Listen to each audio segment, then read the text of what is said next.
would you believe me if I said I've got a plan? I would actually. If it was anybody else, no. But as it's you. I bet it's flipping laminated as well, isn't it? Yeah, isn't it? He's going to pull out from underneath the table now. Laminated plan. In triplicate, in a Gantt chart. No, I've got my little clipboard here. But no, I figured... He has actually got a clipboard. He has actually got a clipboard. Of course I've got a clipboard. Good grief.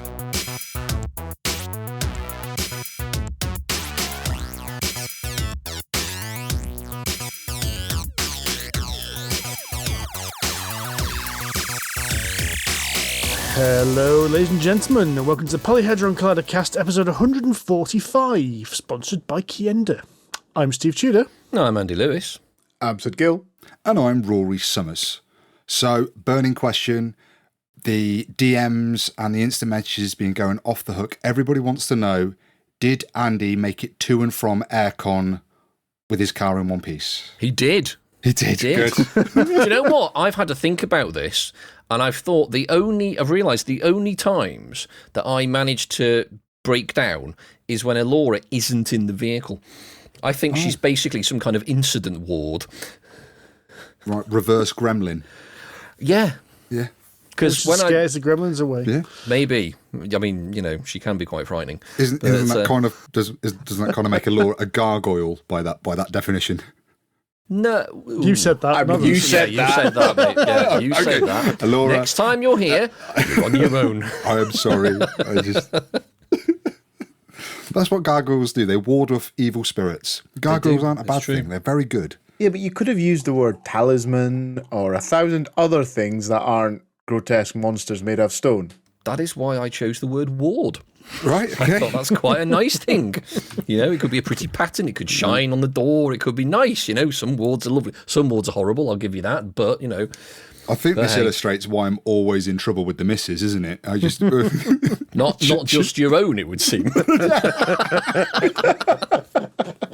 Right, moving on. So, boys, how was Airecon? I'm sorry I couldn't make it. Oh, it was belting. Yeah? Yeah, it was good As fun. always. That was good fun. Now, of course, you two haven't been there for years. Oh, it's my first time. Yeah. Well, so he hasn't been there in infinite years. So, yes. Mr. Judy, you haven't been there in years. So, I yes. haven't been there since 2020. So the last one I went to was the one just before COVID lockdown, when about a third of the people didn't turn up. And then the drive home was beautiful because everyone decided to stay at home and stay off the motorway. It was quite good, yes. Although, to be fair, we do really well with the traffic this time, I think, because we car shared with Sid, and we got a good... it's great car sharing with Sid because Sue has snacks. Sue just has constant bags of snacks. That's like she's feeding Jai, the human bin. But Jai wasn't there, so she's just feeding me and Sid. Steve, the human bin. We arrived all the way up with crisp peperamis. They went down a treat. Fiery peperamis, no less. Oh, hello. That's the game. And on the way home, we had a smorgasbord. We had an entire baguette and charcuterie and cheese. You're not joking? No, I'm not. He's not joking. The only thing missing was the charcuterie board itself. And even then, Sid was like, I could have picked one of them up. It would have been perfect. If you're on a road trip, you've got to do it right. So basically, I'm driving along, and of course, Amanda, there's stuff. People are handing stuff to Amanda and handing stuff to me, and it's basically like little charcuteries, little bits of bread with cooked meats and butter on them, have been handed to me, little piece by piece, and I'm driving. Brilliant. Did you have like a butler in there as well to sort it all out and take your coat from you, hand you your pipe and slippers? It sounds wonderful. Was an incredibly pleasant journey. Well. On the flip side, my sat-nav shit the bed and decided to take us through Leeds, which was pretty much the opposite of that experience. I'm pretty sure. Yeah, is that in the opposite direction as well? No, it's not. It's that. Right, okay. That's my geography's terrible. That is. There's a point when the sat-nav has to decide. Every sat-nav at some point going in that direction has to decide what it's going to do about Leeds, because Leeds is always an issue. Mm-hmm. And has been since it was founded. It doesn't matter the time of day, it doesn't matter whether you're going north, south, east or west, Leeds is always an issue. And then sometimes your sat-nav will just change its mind, like, constantly. Like, go left, go right, no, go left, no, I'm going to go for the middle, no, go right, no, left, no, right. We're on this route now, you're sticking with it. But obviously yours decided that going for the middle was the best idea, which is... Which is the first time that's ever happened, and to my everlasting regret, I certainly hope it never happens again, because Leeds is a shithole. It's the second time I've been to Leeds, and it's the second time I did not enjoy the experience. Right, so folks, I've got some questions from our listeners about your time at Airecon. Uh-oh. Oh, So, don't look so scared. They've been on the show notes all afternoon. You've had a chance to do your homework. yeah, but we're not you. chance. We're not you. We don't do the homework beforehand. Right. To be honest, most of us don't even do homework afterwards either. I steal my homework from people like you, Rory. Okay, fine. Right, since we've been talking about charcuterie boards and food, let's start with there. Who got food all down their PHC t-shirts? Oh, I thought you were raising your hand there, Steve. No, it wasn't. Not I. No. Wow. Not I. For Not I I. was extra careful. No. Extra careful. So I had to do the hunch. Right. You seen Guy Fieri do the hunch? Where you kind of like grab your food and you sort of hunch yeah. yourself forwards over your food. So your food is like, you're like, I'm going to demonstrate for you guys. Obviously nobody else can see this. But you kind of lean forwards so that your legs are wide. Yeah. And then food drops straight down into this kind of void in front of you. Yeah. I call that the park bench lunch. It's that kind of thing. Because then it all drops and then the squirrels and the pigeons just come and pick up all the crumbs. Yeah. The rest of us adults who have learned to eat put the food in our mouths. Oh, yeah. Well, I know. But, you know, it's Korean fried chicken and all sorts. You know, it's drippy. It's drippy foods. Drippy foods. Now, I should probably say, actually, my no does have an asterisk on it. In fact, my no has the asterisk and the little cross symbol, which means there's two footnotes. Right, you've got two Oh, footnotes dear. to your no. So the It's first not really a footnote is, no, is it, really? As soon as you put that second footnote on it. That's a legal no, I think. It's a legal no. Yeah, it's a legal no, because your question was, did I get any food down my T-shirt? Right. And there's two characterising things there, food and T-shirts. So number one, I was quite trust myself Sunday morning, because I for some reason I can't find one of my PHC T-shirts. So I only took two with me. So Sunday I'm just wearing just a normal geeky T-shirt. And I said to Amanda, oh, I'm well chuffed. I might not get any food on them. And this is in the morning when you're in a hotel. I wake up quite early. Hotels have coffee making stuff. I make myself a coffee. I sit on the bed, slosh, coffee down T-shirt. Nice. Well done. Well done. Then there's a second addendum, which was actually the day after, but it's linked to Airecon. So what happened was, when we finished, we went to M&S, just grabbed some sandwiches where Sid bought his entire charcuterie board. Right.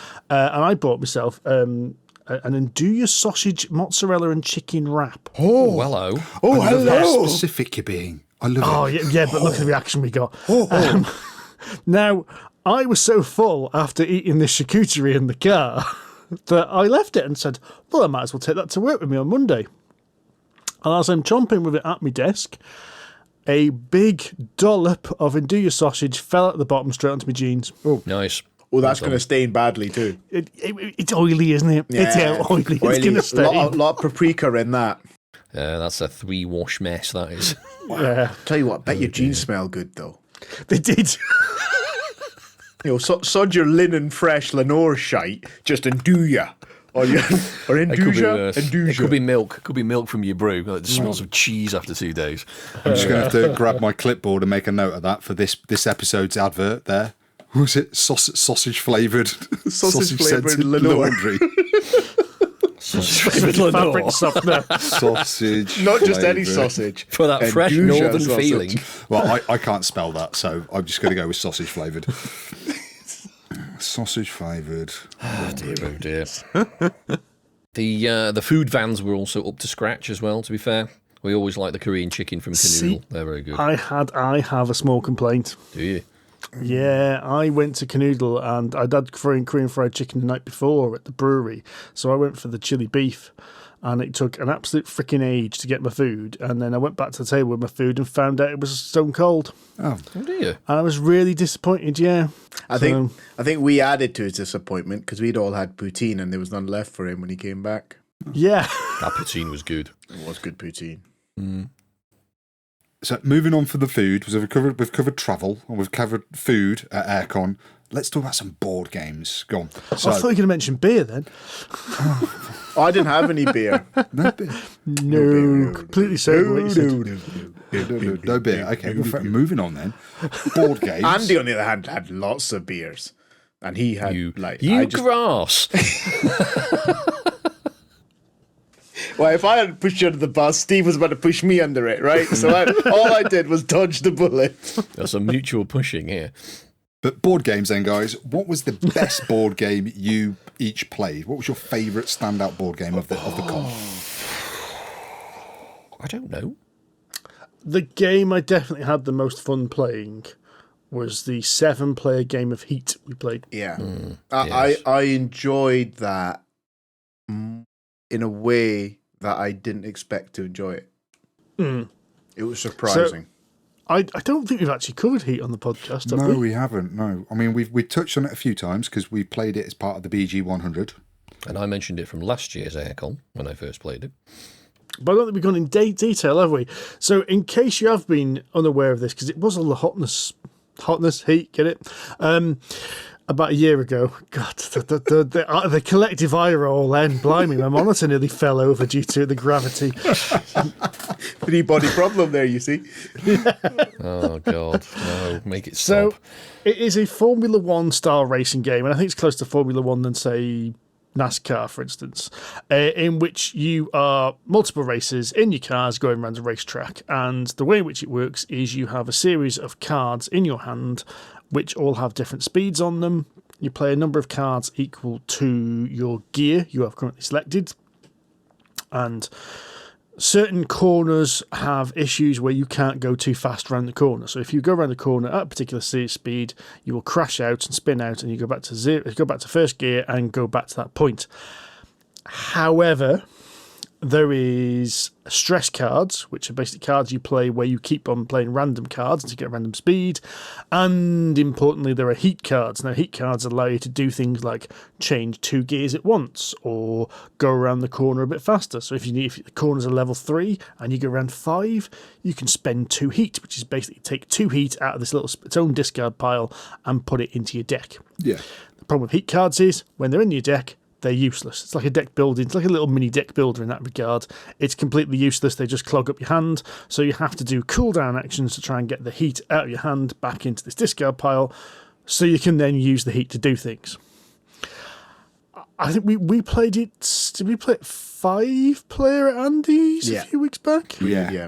So, Yes, I think so. Yes. So Sid's, myself and Steve, we played it on Board Game Arena a few months ago now. Yes, we played 3-player on Board Game Arena, yeah. Which automatically puts in 3 Ultima races. So we played it essentially at 6-player. Then the 5 of us got together and played it in person, and that was belting. And now you guys played it at how many players? 7. And did you include the Heavy Rain expansion? We included really. No, we didn't put Heavy Rain in. We put the upgrade cards in. Yes, the second game we played. So the first game we played was just base game. Mm-hmm. And then the second game we played, although we played on a Heavy Rain map, the upgrade cards were included. So that was a 6-player game because you went, Andy, at that point to go play something else, didn't you? I did. So what was interesting is me and podcast listener Luke both had a very similar strategy, and another chap, which I believe was called Lee, was playing very conservatively, basically carefully managing the heat in his engine, making sure that he could cool down and get the heat out of his engine as much as he could. And he was generally in the lead. But me and Luke were kind of going, screw it, and basically just pumping heat into the engine whenever we could. And basically what we found was a combination of the 7-player game and the fact that meant there was a lot of chances for drafting, because if you end up behind 2 spaces behind someone else, you can draft, or behind someone else, you can draft, which puts you a little further in the lead. Slipstream, sorry. Basically meant that the 3 of us were more or less neck and neck all the way through the second lap, which was really frustrating this Lee chap, because he was carefully planning his move, and me and Luke were just going, what have I got? Just going to play that. And at some point, she turned the hand out and went, it was all red, because the hand was just heat, apart from 1 chance card, 1 stress card. Like, all right, a 4, yay!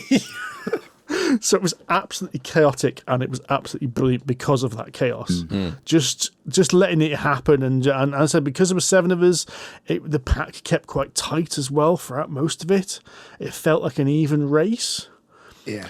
That first game did. Yeah, but then we introduced the upgrades. And it wasn't balanced anymore.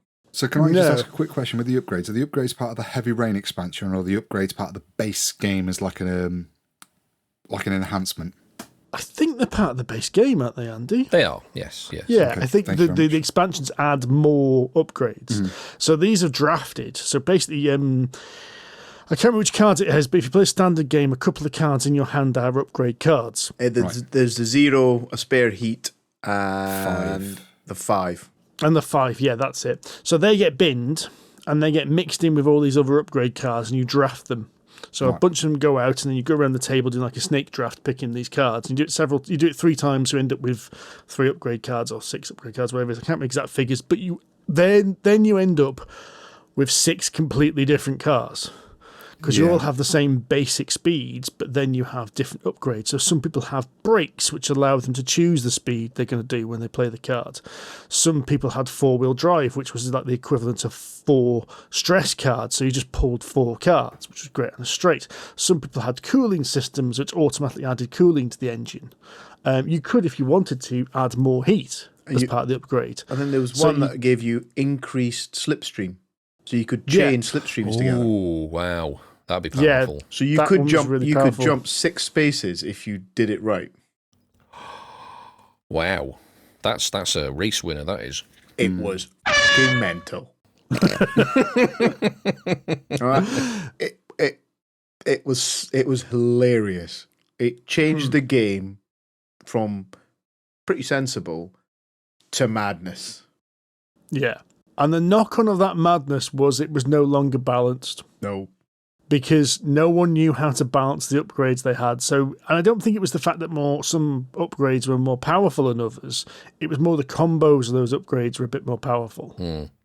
I think picking your upgrades based on how hilarious it would be for that one time in the entire game that it might come out and join together isn't the way to pick your upgrades. Right.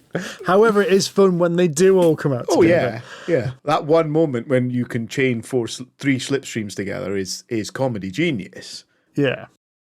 Or when you can combo the 4-wheel drive with like 5 stress cards or whatever it is, and you're just constantly pulling speed cards. You do like 25 movement in one go. Yeah. And it just means you're very carefully getting closer and closer to this corner thinking, this might not work.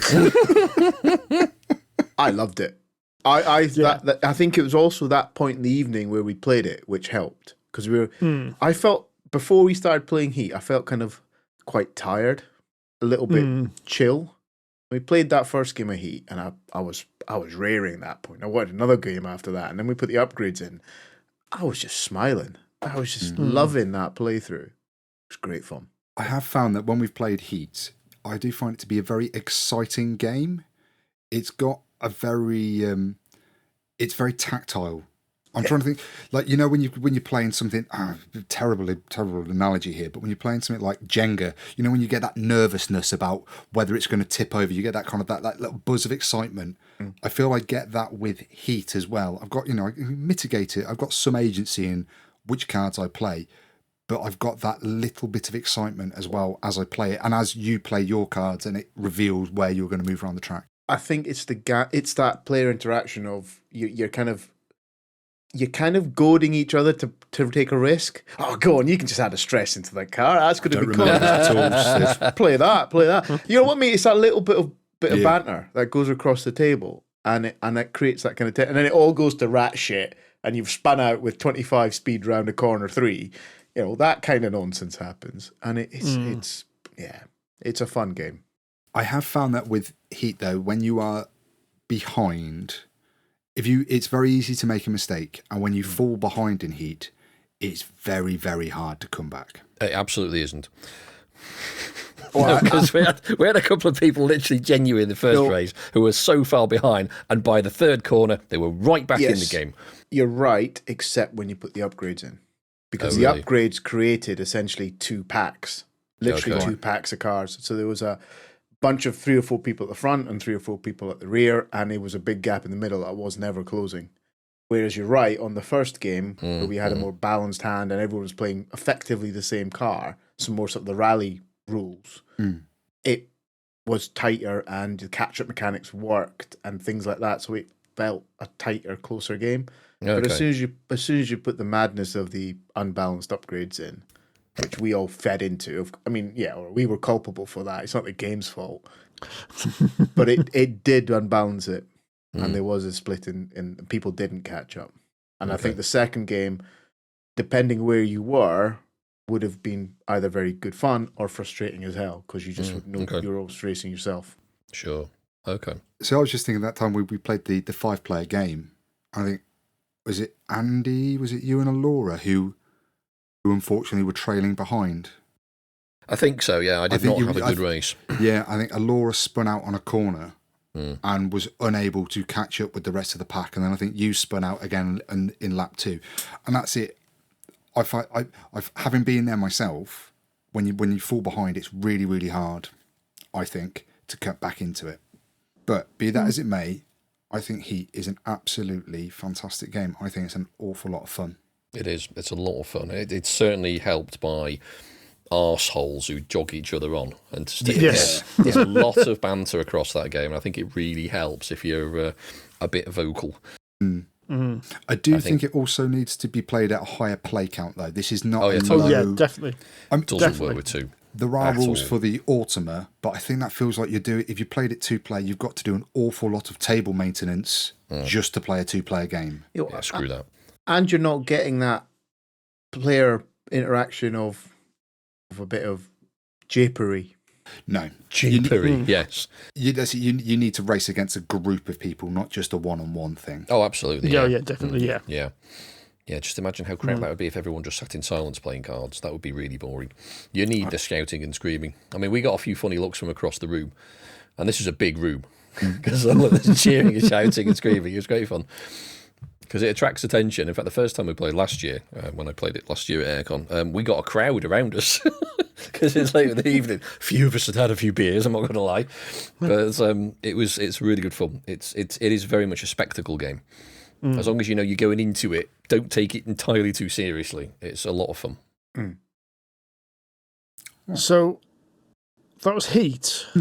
The other game that stood out to me is one that I think is only limited release at the moment, because they had some copies available at Airecon on the Hachette stand, but they sold out, I think, by like 11 o'clock on the Friday. Wow.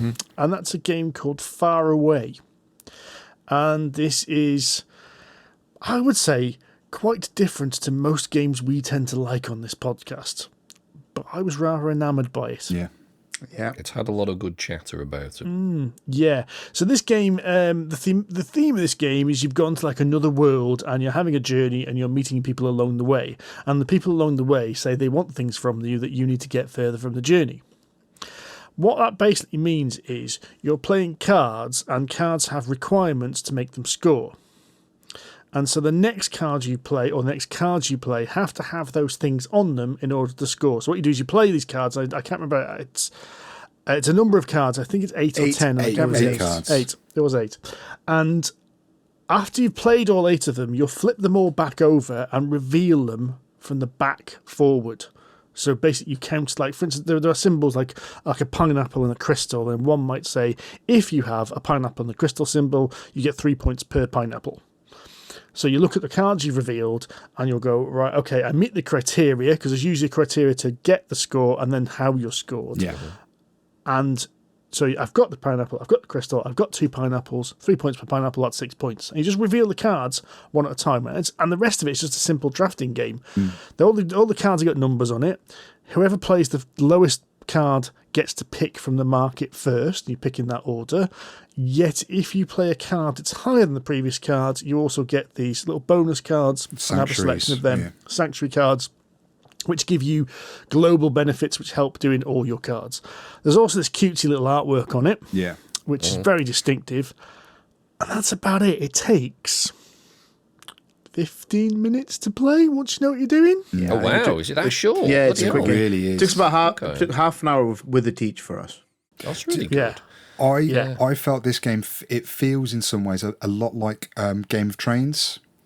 And I don't know whether it's that cloud and you've got this 8 trains and it has that fit. If you like Game of Trains, you will absolutely adore this game.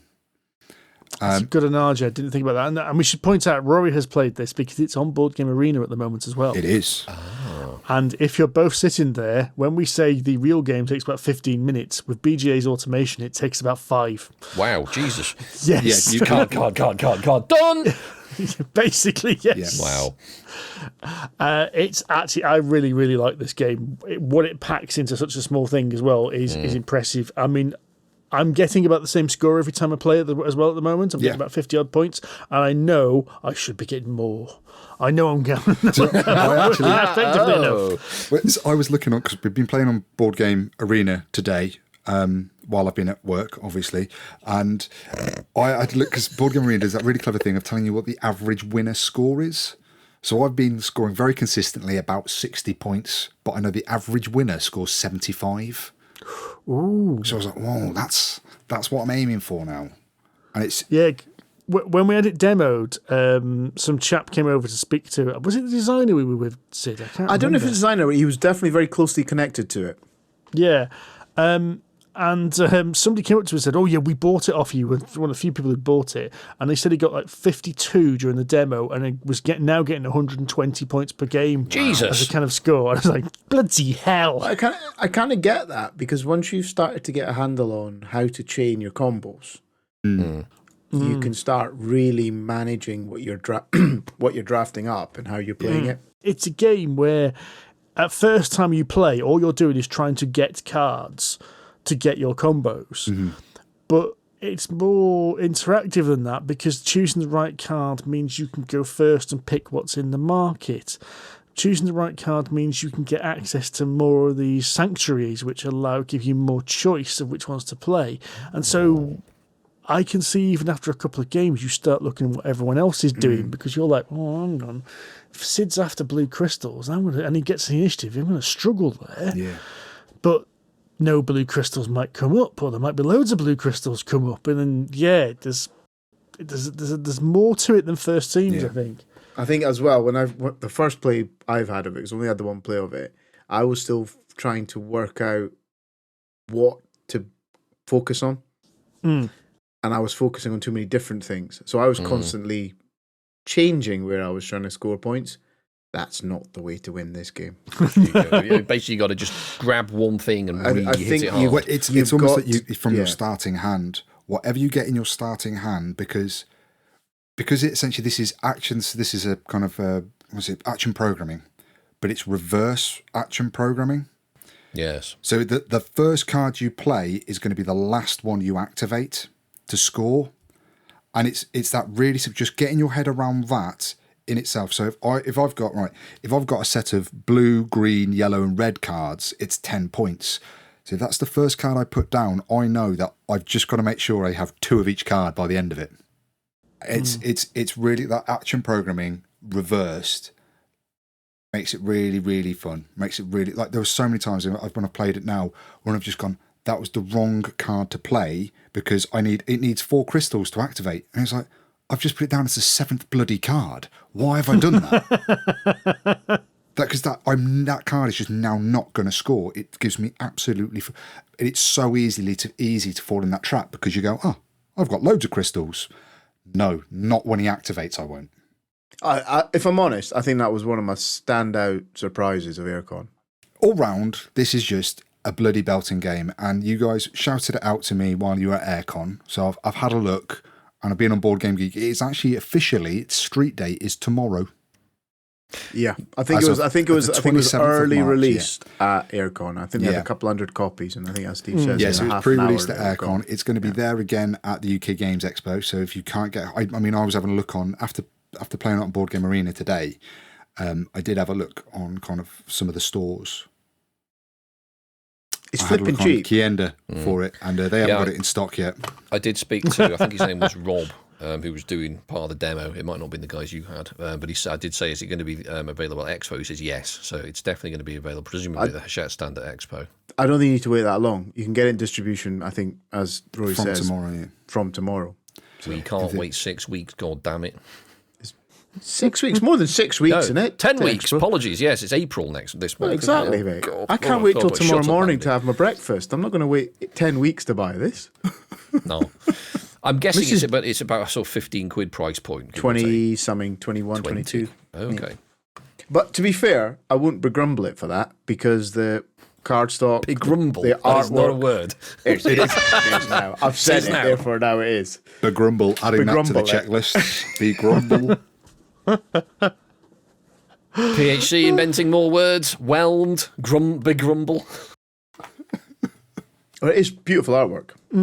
It really is. If you picked it up at Airecon, and I believe they'll do the same, from what I read on Board Game Geek earlier, they'll be doing the same at UK Games Expo. It will actually come with some screen printed meeples. So when you walk back down your cards, you actually use this little meeple, and they're quite limited to go, I'm going to activate this card. I know this one. I know this one. Because flipping it over. I'm just letting Andy know that if he buys it now and I buy it at Expo, my version will be more pimped than his, and he will be upset. Look at him. You can see him be upset already. He's just upset. Just I've thinking. never seen him look so dejected. That's not allowed. Do you feel begrumbled, Andy? I do, actually, yes. Aggrieved. Is that the episode title now? Begrumbled. Yes. Grumbled. You're assuming I'm going to buy it. Wow, for 20 quid, this is like well in punt territory. This is a cracking little game. I think I let's have go to down admit, Storm at the Bewdley, or if you just want a little filler game, this is like. It's a good wee pub game. It'll slot in your pocket. I imagine transport if very I easily. don't buy it, Laura probably will. The chances are we're probably going to have a demo of it at Expo because we'll talk to Florian and have a go and go, yeah, that's pretty good. I think Laura will enjoy it, Yeah, one of us will get it. I've got one more game to mention. And it's partly because it's a review copy, so I am honour bound to mention this because we received a copy of Sidequest Nemesis from Board and Dice. Yes.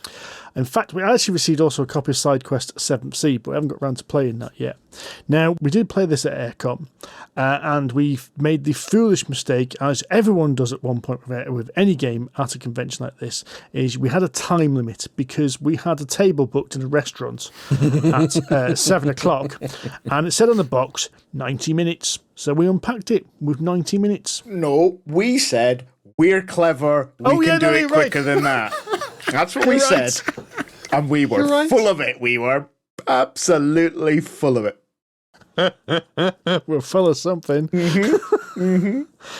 So this is a new series of escape room style games from Board and Dice, and what they're doing is, I believe there was 4 announced at Expo last year, in which they're all themed and they're all going to be linked to another IP. So this is Sidequest Nemesis, so it's an escape room based on Awakened Realms Nemesis. 7th Sea is Chaosium's RPG, and I believe there was another couple coming, but I can't remember what games they were. I'll look up on the internet, or you carry on talking about other stuff. Okay. I don't want to go into too much detail because it's a escape room in the end, so, we can't really give too much away because this is a play once kind of game. Once you play it once, you'll know how to solve the puzzles. Now, one thing is, we, with a bit of thirtling, did manage to completely reset it, even to the point when we actually put the pieces back into the punch boards. Wow. Which was pretty good, yeah. Well done. So the general gist of it, if you know it's based on the Nemesis game. So you are on a creaky old spaceship, and there are nasty gribblies on the spaceship, and you have to do the things you basically do in Nemesis: set navigation codes, get the engines running, get life support going, and off you go. What I really liked about this, what I should really say is every game has like a unique way in which you solve the puzzles, as in get the right answer and look up. What this does is it basically gives you like this little jigsaw kind of thing. It gives you like a spreadsheet with like jigsaw pieces, so it's solid blocks. You had me at spreadsheet. Sorry, that's it, done. And you place these little tiles on top of it, which will take you a path from the card puzzle you're doing to a card number, which is the solution. But you know if it's the wrong or right solution before you even check the card, because all the symbols in front of the cards, the little tokens you place down, should match. If they match, you know you get the answer right. If they don't match, you get the answer wrong. You've got a way to think about it. The actual variation in the puzzles, there was a big variation in the puzzles, I thought. Yes, it was really clever. My favourite one, the one I thought was really clever, there was basically there's several 3D type puzzles, but my favourite one was the one where you had to put hexagons onto like a bar to get the right symbols to be visible when looking down the bar from one angle. Ooh, that's Yes. quite clever. Yes, So the you had to mechanical piece one. that together, and it was really tactile as well. It wasn't just a case of, oh, here's a puzzle, I need to find X on a picture. Very much a case of having to go and putting things in. And then the final thing itself, and I think this is going to be common from all the side quest games, is you make like a box. So you use the base of the box and use these two pieces of card to make two L shapes to make a box. And as you solve puzzles, you slide cards in, and that gives you another set of 4 puzzles which you have to solve at the end. Really clever. Which was really clever, yeah. And those were quite fiendish, I thought. I thought we did reasonably well until we got to those last 4. There was one of those 4 made no bloody sense. The other 3 we sussed out. We're like, okay, that's pretty clever and taxing. But one of them, we thought, we got the answer, but I'm not convinced we did it right. No, we did. We afterwards, I think maybe after we'd gone to dinner and we had those 20 minutes to decompress and have a bit of wine, and our heads started to think clearly. We worked out that we did get it. We did understand it. It did make sense, and because we were worried we brute forced it, And we didn't. but we didn't. Oh, that's good. We did understand it. We did. It did make sense what we were doing, and I think that was my only criticism of it, and it's a criticism I have of most exit escape type room games, is you can brute force quite a lot of it, and I know for a fact that we all sat there and a few times we said, look, we know we can just get the answer, but it was a real discipline to not just brute force it and skip ahead, and I think that caused us more frustration in some of the puzzles. Yeah, to explain why, once you've got, I think it was always 4 figures, wasn't it? So it was always 4 tiles you place in this little spreadsheet. So once you got 3, you know what shape fits into the last one because you already know what the 3 symbols are which match, which give you the right answer. Yes. Yeah. Or even if you had even 1 or even 2 of them, you could, by just intelligently thinking, as long as you got the start roughly right or the end roughly right, you could fill in the gaps. But you know that's an us problem, not the game's problem. Is that an us problem though, or a you problem? Because if you were in an actual escape room, if you did that in an actual escape room, if you've got part of a combination, let's just say you've got a lock, you've got a 4 combination lock, and if you've got the end of it, you can just brute force the beginning. Yeah. Well, it's funny you should say that because myself, Mr. Gill, and Mr. Tudor did an escape room in Malvern some years ago for a friend of ours, Stag Do. It was me. It was my birthday. Was it your stag do? I thought it was your no, birthday. stag do. It's a birthday. There we go. Yeah. And one of those puzzles, I absolutely brute force. It was basically a set of wires, and I had to get a circuit through. I think it was a 5x5 grid of holes. It was basically wires with a pin on the end. You had to put the pin in the hole to make a circuit. So I put one of the wires in the hole and just went dunk, dunk, dunk, dunk, dunk, dunk, dunk, dunk, dunk, dunk, dunk, dunk. Right, done. Yeah, that whole escape room experience though was a perfect example of a self-organizing machine. Oh, it was amazing. It was one of the most terrifying pieces of watching humans act autonomously. We hold the record for that escape room, I might add. 6 guys went in, literally paired off without any verbal communication between them, attacked 3 different axes all at once, came together at the end, walked out the room 20 minutes later. Wow. It was terrifying. A machine. That's what that was. Absolutely terrifying. But no, see, I'm just thinking, like the escape room, I'm going back a little bit and kind of exaggerating it somewhat. I'm thinking, do you remember like the Crystal Maze? The Crystal Maze was essentially, there's an escape room type challenge, like a really, awesome. really glorified escape room. I remember watching it on the TV and people would be struggling to do this. And then you get someone go in and they just attack the problem from a very different angle, a different perspective, and they just blitz it and they'd walk out. In some ways, they're brute forcing it. They're not doing the challenge. They're not doing the task in the prescribed way that whoever's engineered it, whoever's designed it, has gone, this is the only way to solve it. But they're doing it differently. And the whole comes in and You're doing the punches through a wall. same thing. Yeah. But I think this is a bit different though, because it's not brute forcing it in the sense that you find a different or more creative solution to the problem. You're literally breaking the code. Yeah. Because But you've got isn't that answer sheet, because you've got that because they have to be able to self-check your answer. Right. That's the bit where it falls over for me. Yeah. Is if you didn't, it's where the app ones do slightly better because they don't have to let you self-check your own answer. Yeah. Yeah, I think like not exit. What's the other one? Unlock. Oh, unlocked, yeah. Unlock. I found them. It's very difficult to brute force. Whereas the exit ones, depending on the puzzle, you could, because most of them were 3-digit numbers. So by the time you've got the first 2 digits and you don't know the last one, you could just try all 10 combinations, as you said. But yeah, I think the unlock ones I found a lot more difficult to brute force because of the way you have to check the answers. Yeah, and I think some escape game can sometimes penalise you for making an incorrect guess, which is another way to dissuade you from that. It's a good that idea. brute forcing. Yeah, I like that. That's a bit because I was just thinking that Board and Dice had previous escape rooms. They had the Escape Tales, Yes. which were app-based. And they were... Yes. I remember finding those to be really challenging. I thought that was really clever as well. As a separate, as a separate escape room. I found them challenging because I couldn't get into the same mindset as the people writing the puzzles. Oh, could you not jump on the particular wagon of moon logic that had been written with? Yeah. Some of them I was like, what? What are you expecting me to do? It reminds me of the really sort of ropey, the late 90s adventure games that had some FMV. But it was really low res FMV. FMV, like things sorry? like full motion video. So basically, they'd sort of screen capped or motion capped a person, and every time you walked across the room, this person just walked across the room. But it was literally a real person that had been sort of superimposed onto some artwork that was represented Like the room. Mortal Kombat. Kind of, but not quite. But yeah, that kind of thing.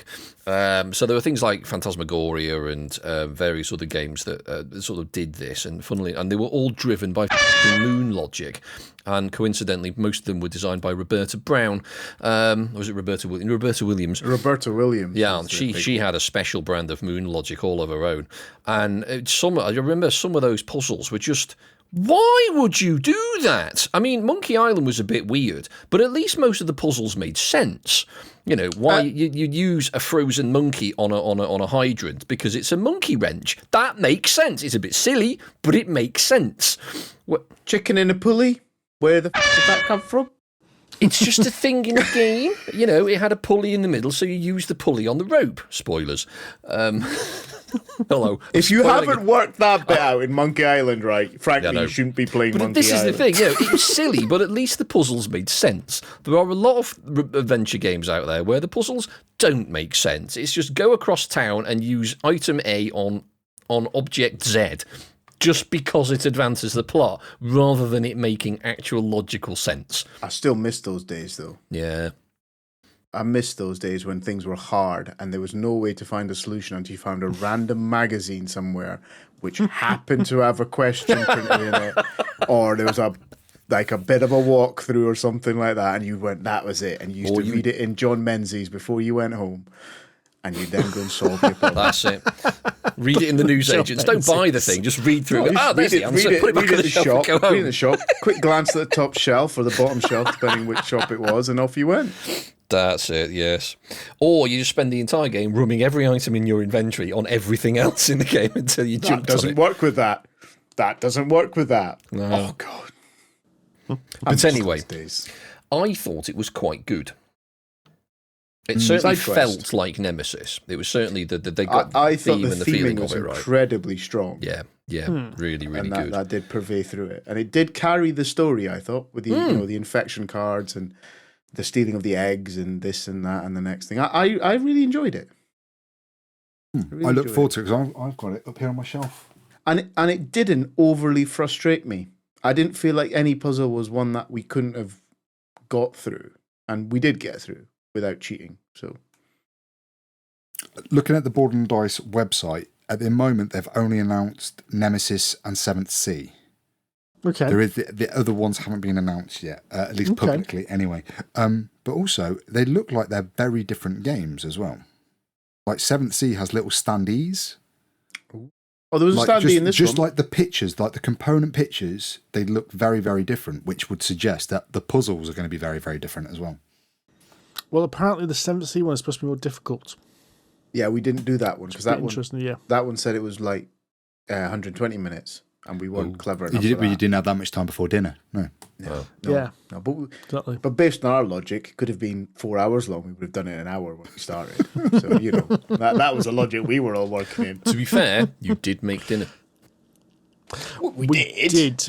We did. We did get some frowns because Amanda was waiting outside for us. So there was a bit of an element of, where are you? Come outside now. It's raining. Come outside now. I'm looking at the menu. Where are you? Oh well. So it was good. We enjoyed it. We did. We did enjoy it. Ah, brilliant. Well, we've covered 3 very different sounding games there so far, as well as some food reviews, and also we've invented a new word and a new range of fabric softener. So all in all, that's pretty good 40 minutes, guys. So shall we round off with the mailbag? Go on then. All right. Have you got some more Airecon questions for us? Let's Yeah. let's have another Airecon one. All right. Okay. What was the? Here we go. What was the most Airecon moment of the day, of the weekend? We were playing Unfathomable, and Mark Cook himself walked past carrying a 9-pint keg of beer, and it looked like a normal can of beer. Yeah. Because Mark Cook is 7 foot tall. Is it like the sort of scene in was it Lord of the Rings? He sits down and pints. What's that? Pint. Yes, exactly. It did genuinely. Mark is a very tall chap, so yeah, carrying this whacking great keg. The rest of us were just, it's a 330. It's fine. I saw him the following day, and he was carrying another bottle of beer. There's a theme here, and it was from a local brewery, and it was something like 12%, and it was a proper sort of really, really nice porter, and he was describing it to me, and I nearly glassed him because I wanted it myself, but I elected not to because he's a lot bigger than I am. But he described it basically as beer cordial that you drink neat. Oh my God, that sounds amazing. Oh, yes, hello. I have to admit, Cold Bath Brewery across the road was a pleasant place to. It's a very nice establishment. into. I could have stayed there all weekend. Well, and they were serving beer in the convention hall. So They were indeed. I everyone may was winning. have patronised their establishment a few times. An hour. I did look at my credit card and did see a lot of Cold Bath Brewery transactions. More than I remember. Just buying Coca-Colas and coffees as well. That's I what it is, suppose, yeah. Yeah. Yes, Rory. A few adult lemonades, yes. Barley cordials they were. Barley cordial, that's it, yes. Very good. And what was your? Here's another one. What was your non-gaming highlight? I'm going to caveat this one. What was your non-gaming, non-food based highlight? I was about to say Cold Bath Brewery. We did go to Betty's. We did go to Betty's. Yes. Oh, but that's food That's again. food again. Right. That's food again. I had vegetables. No, it's still the food. By Saturday afternoon, I had to I go know for you're vegetables. Scottish here, but definitely vegetables are actually your food stuff. Oh shit, are they? Sorry, I thought they were vitamins. I thought that's what you got when you'd be naughty and you had to have like really big vitamins. bones went It's a brittle or carrot. something like that. That's it, yeah. It's not been battered and deep fried. Chips, right? Chips are your vegetable. It's fair. It's okay. I'm trying to think, did we do anything that was non-gaming? That Non-gaming, Non-food. non-foodie, Oh, really? non-boozy. No, we didn't. I mean, it was a gaming Did you do weekend, your so best? it's difficult not to. we did actually. We did have a go at the two-thin coats paints. Oh, yes. Oh yes. Oh, Dunk And the Hunk. Dunk the Hunk wasn't there though, was he? No, but I think he was. Unfortunately. He was in Sue's eyes. His minions So, were there, yeah. though. His minions, yeah, we had a go. So they had a little thing. We had 45-minute slots. They gave you a miniature, gave you whatever paints you wanted, and a little palette, and off you go, basically. Give them a try. Did you have a go, Andy? I did not. I did have a sort of chat with him on the sort of Sunday on my way out, and I had a sort of an arse around with a couple of the yellows, because I'm always on the hunt for a good yellow. Well, yeah, Amanda, well, we'd all had a go, so me, Sid, and Sue and Amanda had a go. And Amanda immediately picked up a yellow because she doesn't know anything about painting, so had no idea that yellow was a bad idea to do anything with. Especially on a black miniature.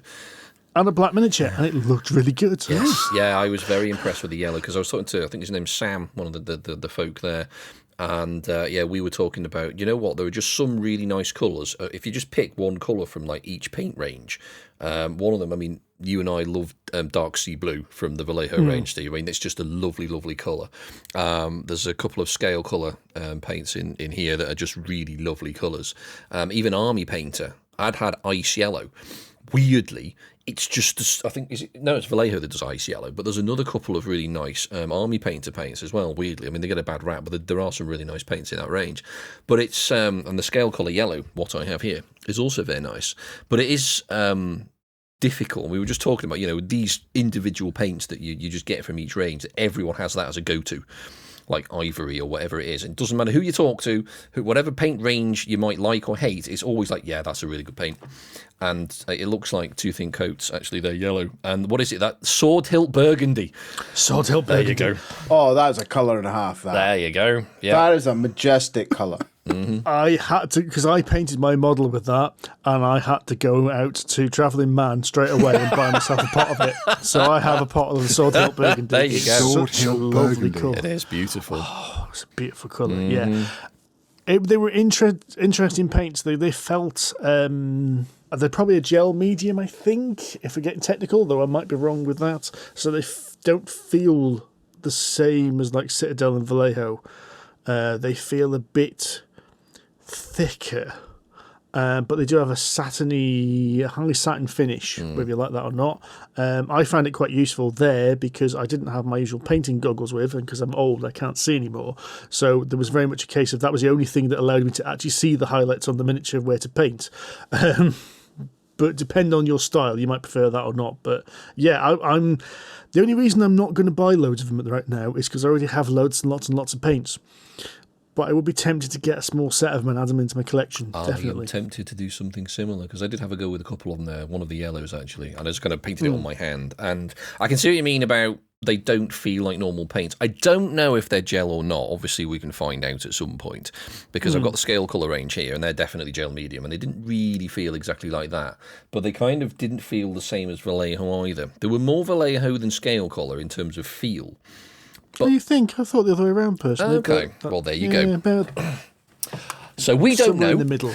Yeah. On the subject of miniature painting, Uh-huh. have you guys checked out the results of Golden Demon this year? Yeah. We have Yes. seen an article, yes. There were some very strong entries. Very, very.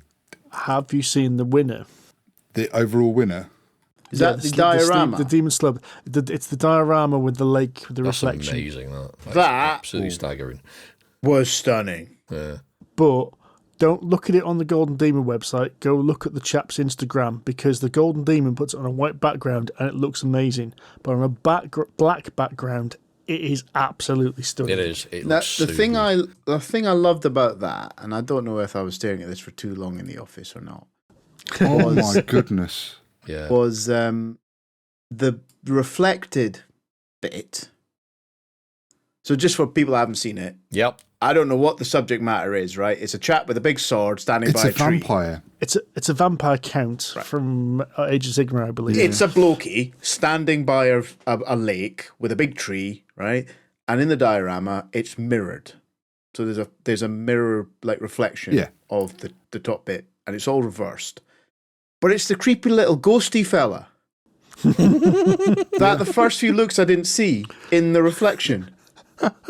Right? It's just, I tell you what, I was well impressed with that. Alexandre dos Santos?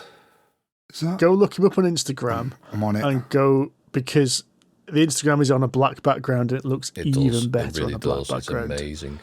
I mean, we've got a long way to go before we get that good.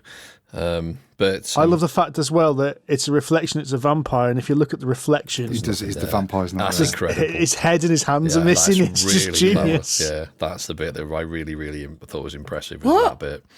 Yeah. No. Yeah. Because vampires don't appear, do they? Oh, There you go. Yep. It's so clever. that's really quite cool. It is. Yep.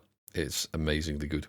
I mean, all of them look amazing. I mean, we've been talking about it, and we've got a painting chat on Facebook, on Messenger, and I didn't spot there's one where it's a bunch of Terminators shooting Gene Stealers like Space Hulk. Yes. And I didn't notice at first that the assault cannon is actually spinning in the image. It's got motion blur painted into it. Yeah, that's Clear incredible. off. Yeah. It's amazing. Oh, mate.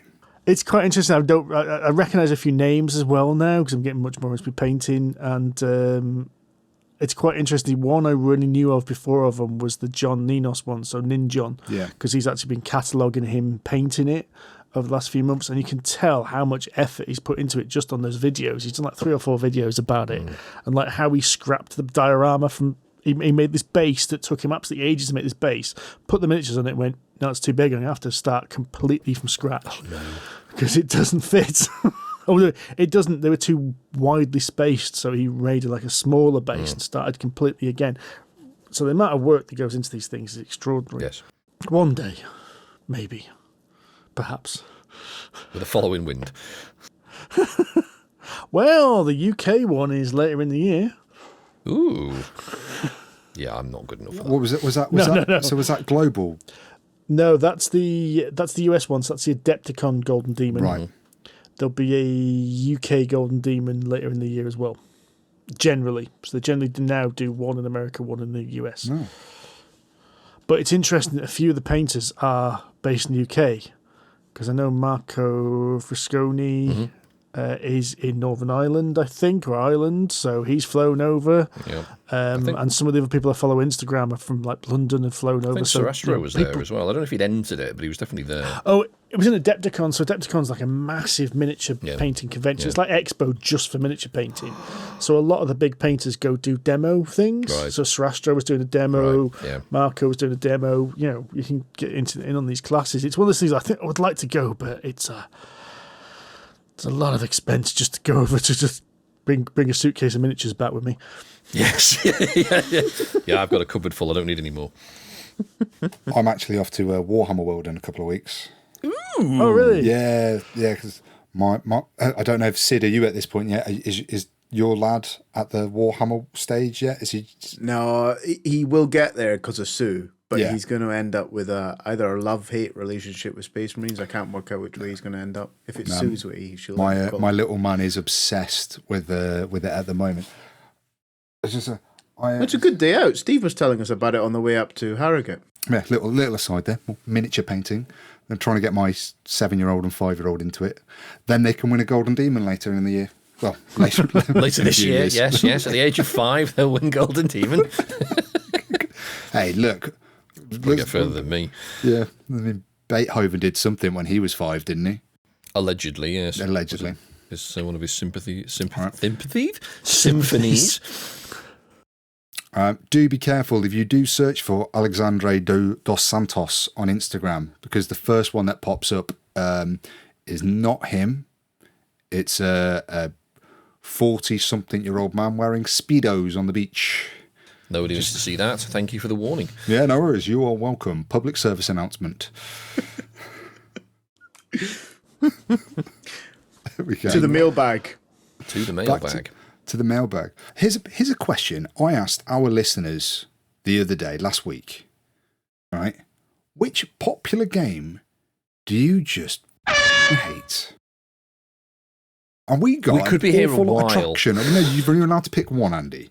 Oh. One game that's generally considered to be very popular and good that you absolutely detest. I saw the responses on this and I was quite surprised how consistent the answers were. Me too. What were the answers then, or at least what was one of the Well, major no, answers? we'll let you choose. You say first, Andy, Oh. because I know what me and yours are, Andy. I think I know what yours is, or at least two. Two of potentials. the massive long list of hatred and bile. I think pretty much, and it is always consistently top of my list ever, it is Betrayal at House on the Hill. It is a atrocity of a game. It's not even a game. It's just look incarnate. It's bollocks. It's not a game. It should be burned. It's rubbish. Right, okay. I knew that was going to come. Very clear, Didn't wind concise Andy answer. up. Thank you. What about you, Mr. Gill? Mr. Gill, popular game that you just really hate. I don't get on with the Garphill games. And I know, I'm cutting I his know. feed. Yep, I was going to say, you are. within this objectively forum. wrong. I was expecting you to go on your D&D rant there. So D&D's I've explained my D&D position before. It's a safe girlfriend. But the You cracked Rory up. It's architects, specifically architects of one of the directions of the compass, whichever one it is. West. Right, thank you, West. I don't get on with it. I can't get my head around it for some reason. It just doesn't gel with me. That's mad, because it is popularly considered probably the best of the series. In And fact, that's best fine. of all of them. But yeah, you are allowed to hate it. It's not hate. I just don't like it. It's not like a passionate hate of it. I just don't enjoy playing it. Okay. Mr. Tudor. Well, mine, again, I've mentioned this several times before. I agree with Andy about Betrayal and House on the Hill, because I do believe it is just a potluck fest where you can play with four ultimate players and you'd end up with exactly the same result. True. Indiana Jones game then. I think mine is Settlers of Catan.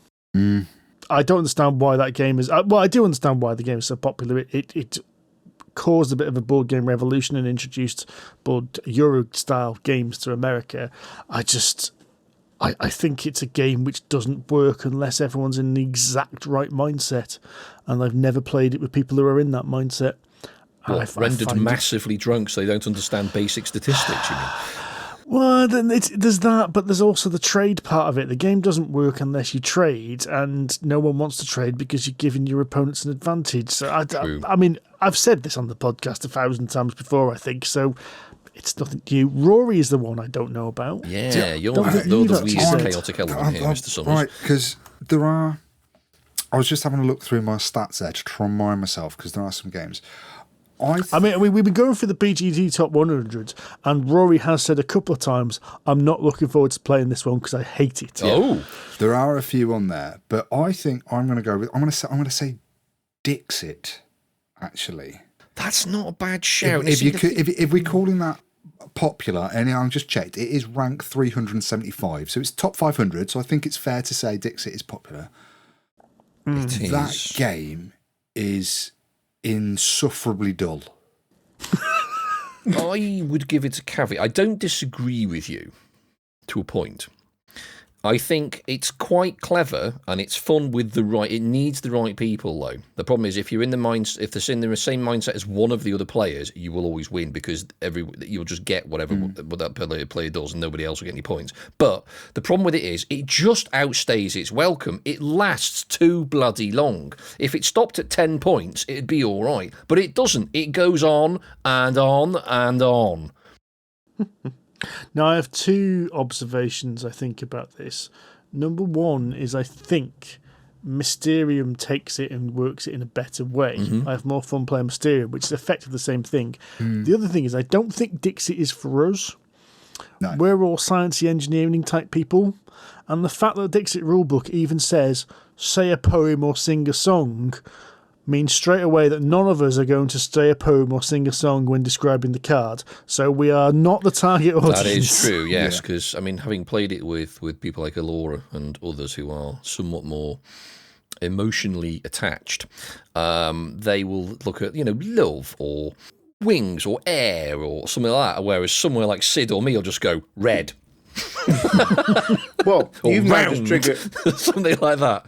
You've just triggered a really interesting memory from Airecon, actually, and I'm going to drop it in here. Secret identities. I was going to mention that as well. Good. I bought That it. was really good. Wow. You bought it? Yeah, I bought it. I'm getting it because Sue loved it, and do you know what? I really enjoyed it. Yeah.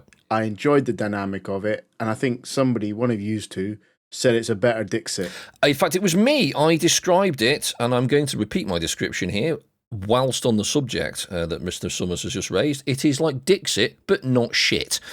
Oh, I think that was a review that we were given Yep. that prompted us to play it. now Because I'm going to go on a limit. Has this got anything to do with superheroes by any chance? No. Oh, Well, right, not 'cause necessarily, no. I was There going to be are- shooing for a great theme there. It is on the surface, a very typical party game, but it works really well. You have a bunch of names in front of you, and they could be celebrities, or they could be characters or things. Generally, they're people. And then you've got to you get chosen one of those randomly, which is the secret key, and the components of this are awesome because the one you pick is a key which gets locked into your player board. Right. And then you have to slide cards in, and they're very simple black and white line pictures, these cards. And these lines are supposed you can put them on the red side, which means it's not them, on the green side, which means it's them. And then you pass it round, and everyone has to guess which character or person you're describing with them. Oh. And it could be just like a star or a camera. I mean, it's simpler artwork than, say, even Codenames pictures, that kind of stuff. It's just simple Simple just line. a It's line. like Concept. Have you guys played Concept? I would even say it's simple. Yeah, artwork it's than more. Concept. It is simpler than that. And Concept Yeah. is like almost just emojis, isn't it? Really. Yeah. But the whole thing is you've got, like, I think you start with 7 cards, and those 7 cards have got to last you the entire game. Yeah. So, but you comes to the last person, you're like, how am I going to represent Dolly Parton with these 4 images I can choose from? Because the cards can be flipped and rotated Yeah. and turned over. And how am I going to do this? And then you realise you've got a perfect one. And Taylor Swift is also an option, so people are going to pick Taylor Swift rather than Dolly Parton based on what you put. It's really clever, really It's simple. brilliant. It was 25 quid, I think it was, when I Yeah. bought it, which is why It I bought wasn't it. It's a much. punt territory, and it is genuinely like Dixit, but not shit. So going back to the questions, a lot of our listeners, and I think it says something about our listeners and the unity that they have with us, is that they dislike en masse Wingspan. Oh, yes, no, I did see that, and I thought, yes, I'm proud of you all. Well done, everyone. I was filled with, I wouldn't say love, possibly pride. So, Andy, And emotion, red. you're not sure Oh, what no, it is. no, I don't know how to You were filled describe with these red. feelings. Filled with red. Filled with red. Be it blood or hate, I don't know. But yes, no, well done, everyone. Yeah, Wingspan is overrated pap. Yeah. Still like your description last episode, Rory. It was like sitting at traffic lights. It really is. I do not have a strong opinion about Wingspan. It is a game. I think it is a fantastically well developed and designed game. It functions brilliantly. Just what it does is really boring. Like traffic lights. No, I don't think it functions very well. I think it's broken. I don't think the market works at all. It's fine for 2 because you've got 3 cards, but it doesn't scale the market for the number of players, which means at a higher player count, it's just a fucking crapshoot. So you might as well just roll a die. Done. There you go. You get 6 points, Andy. Thanks very much. If you want to see real emotion from Rory, then you've got to play the Race for the Galaxy with him. Oh, the look on his Real- face. That says everything. Real, genuine frustration at every moment. Outstanding. Right. Challenge accepted. I don't hate it. I just do not get it. I think I described it to Steve when we're playing it. It's like I am convinced. I know for a fact that house music is a type of music. It is. Right. But I don't like house music. I cannot understand how that anybody could possibly conceive as that being enjoyable. Well, right. But it doesn't work. If I go into a room or a building or a thing or an elevator, right? If you want me to leave your house, just put on some house music and I will just Noted. vacate it, right? Noted. Alexa? Right. I just right. And that's what Race for the Galaxy is. I just cannot understand how that game works. And I know it's all me, and I never ever want to play that game again. And we played it twice as well, That's didn't fair we? enough. I thought I probably should have got like a Purple Heart medal or something for the second game, but that's neither here nor there. Don't they give those posthumously? I felt dead inside. Generally, they end up being posthumous afterwards. But that's only because usually they're awarded for things which tend to end up Tend to give them a bad case of death. What's the award that you get for for bravery then? Victoria Cross. Peter badge. Victoria Cross. Is it a Victoria Cross? That's for. Victoria Cross. I'm going to design a PHC Victoria Cross variant, and then I'm going to present it to myself. Well, Right then, folks. I think we should call it there before before we have to bury Rory at sea. Yes. Oh, thank you very much for listening, everyone. We've been Polyhedron Collider. Rory, you've got something about the Instagram to talk about. So, as you know, dear listener, we are now sponsored by Kienda, and they are very kindly going to support us in giving away a fancy board game to you when we reach 1,000 Instagram followers, which we are on the doorstep to. So if you're not already following us on Instagram, come and join in the fun of all the lovely pictures I post on there. And in the very near future, you'll be in with a chance to win a board game. So come and join in. It's currently at 958. Yeah. Well, So it's not far away. Yeah. So when we get 42 Andy Lewis's join, Yeah. are we going to... Andy's not going to join and follow you lot. This is tosh. What's an Instagram? What? Oh, God. Thanks, Sid. Right then. Thanks, Sid. Yes. Thank you for listening, everyone. Thank you, Sid, for that final word of wisdom. If you like us, please give us a review on iTunes or your podcast platform of choice, and share us, comment, like, all the good stuff that helps the algorithm. You can find us on Facebook, you can find us on Instagram, where we just mentioned, Threads, and the BGG Guild 2726. Until next time, happy gaming. Ta-ra. Cheerio. Bye-bye.